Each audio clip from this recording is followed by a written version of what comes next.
Good morning, everyone. It's Lee Henson, president and founder of Agiledad, and it's time for today's episode of the Daily Standup. So, without any further ado, let's get started.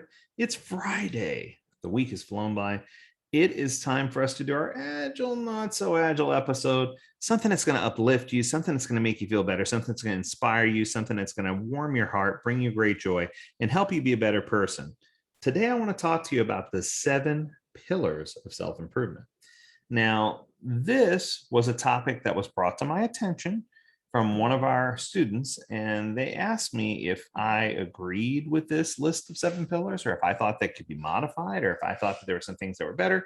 And while I agreed with holistic what was on the list, I felt like there was some logic behind that was missing. So I'm going to try to fill in those gaps and go through this list of 7 pillars for self-improvement. Here we go. So coming in at number 1, habits.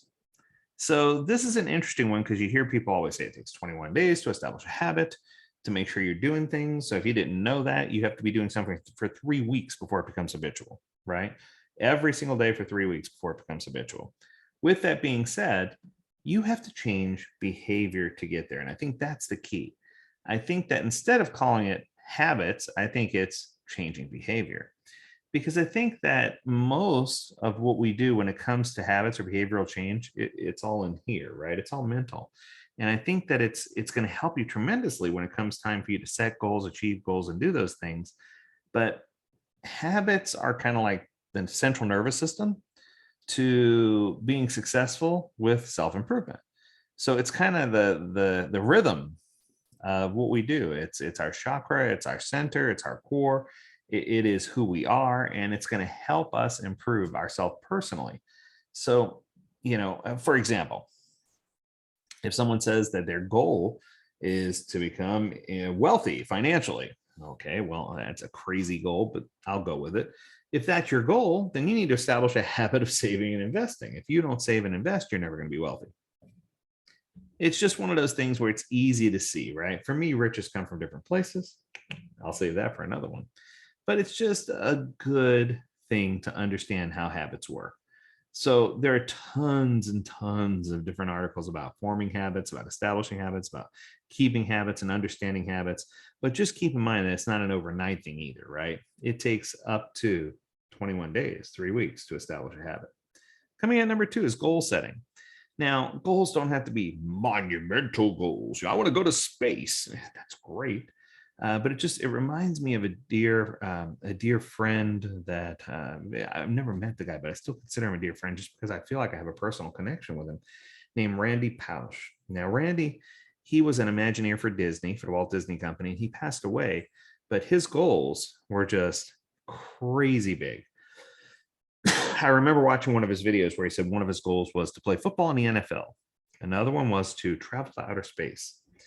I mean, this kid, when you talk about dream big, he dreamt as big as they could come. Now, what was interesting is that in line with his big goals were series of smaller goals to help him achieve his big goal. So it wasn't just a single decision, but it was a series of small decisions that caused him to reach his destination.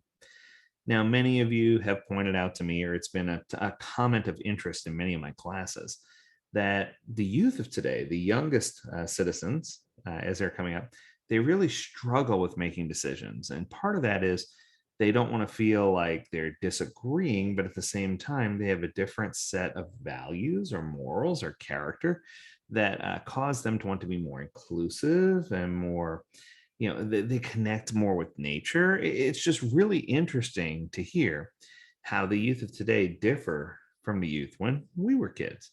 So it's one of those things where it's important for us to understand that goal setting is incredibly important, but the goals need to be in line with the person's values who's setting the goal, right? So you want to make sure your goals, and I know this is an acronym that everyone's going to know, but I'm throwing it out there. You want to make sure your goals are SMART, right? You want to do SMART goals. So just to recap, in case you're not sure what SMART was: specific, measurable, attainable, relevant, and time boxed. As long as you can do those things, your goals are going to be easily achievable, and you're going to be able to climb the ladder and do big things. It's going to help you really, really improve what you're doing. The third one, I'm just going to call it having a system. right?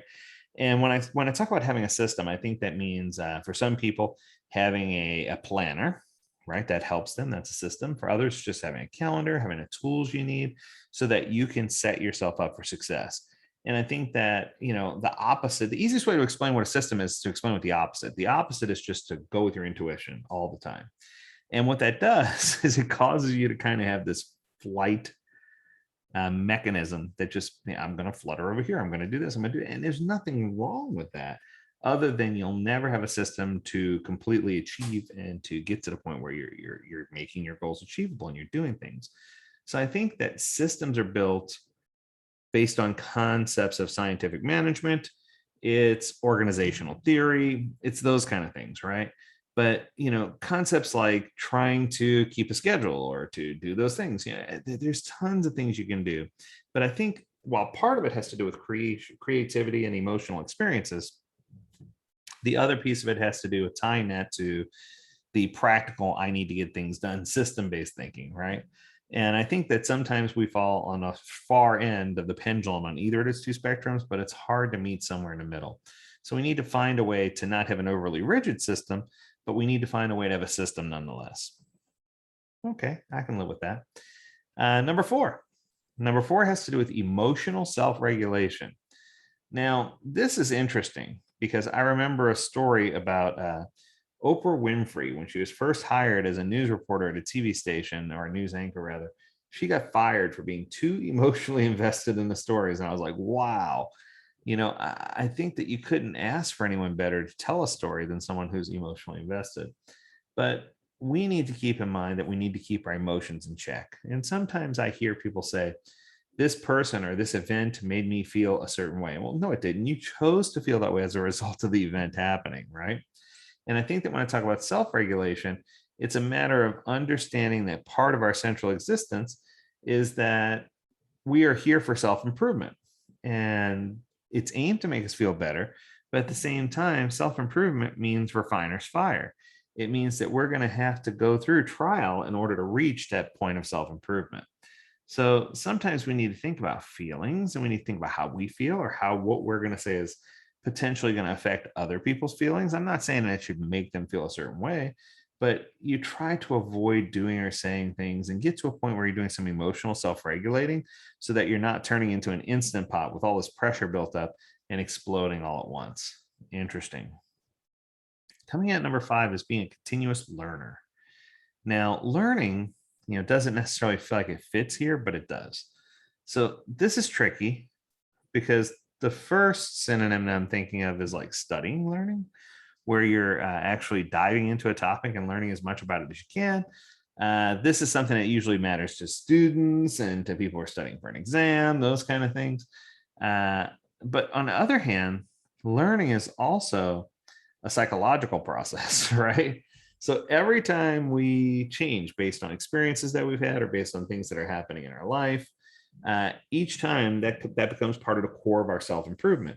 And if it becomes part of the core of our self-improvement, that makes it a learning experience. You hear people say that all the time, right?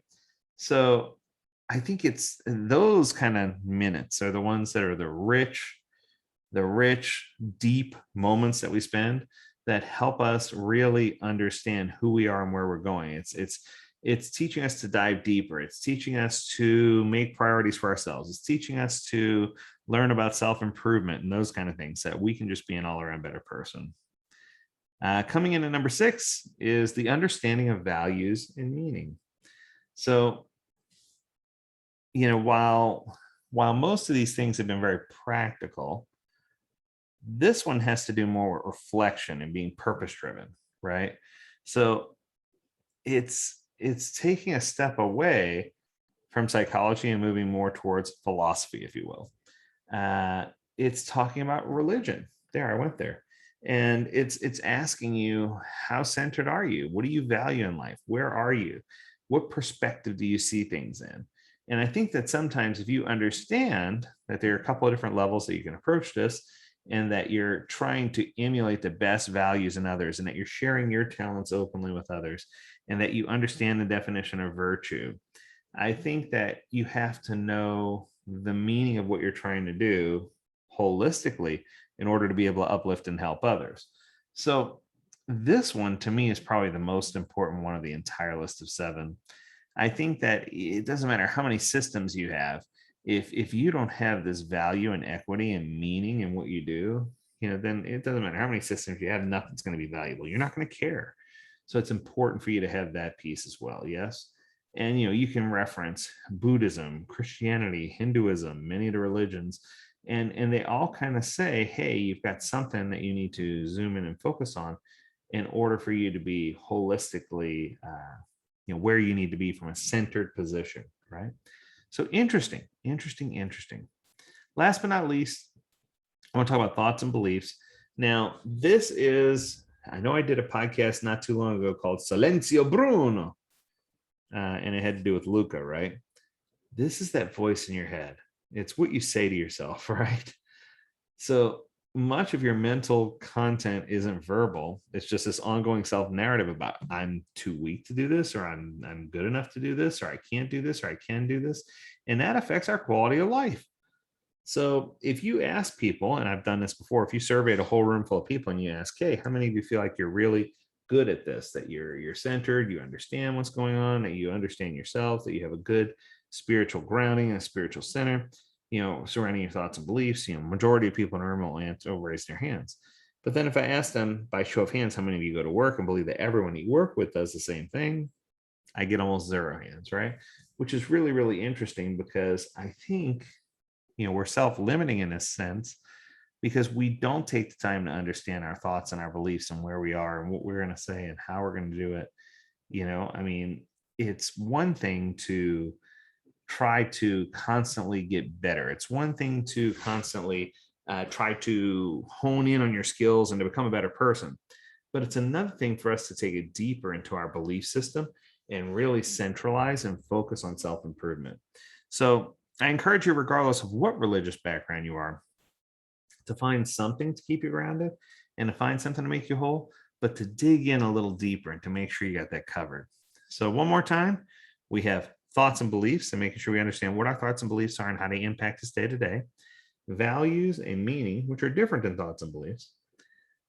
Learning and what learning means to us.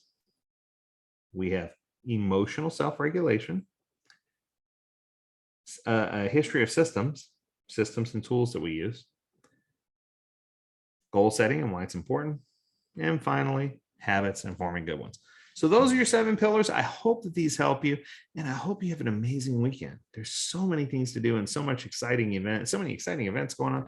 Go out and enjoy some time. Spend some time with your family. Spend some time with your friends. Do whatever you need to do to uplift yourself and make yourself a better person. Most importantly, stay well, stay healthy, and stay tuned. We have more Agiledad next week. Until next time, do take care.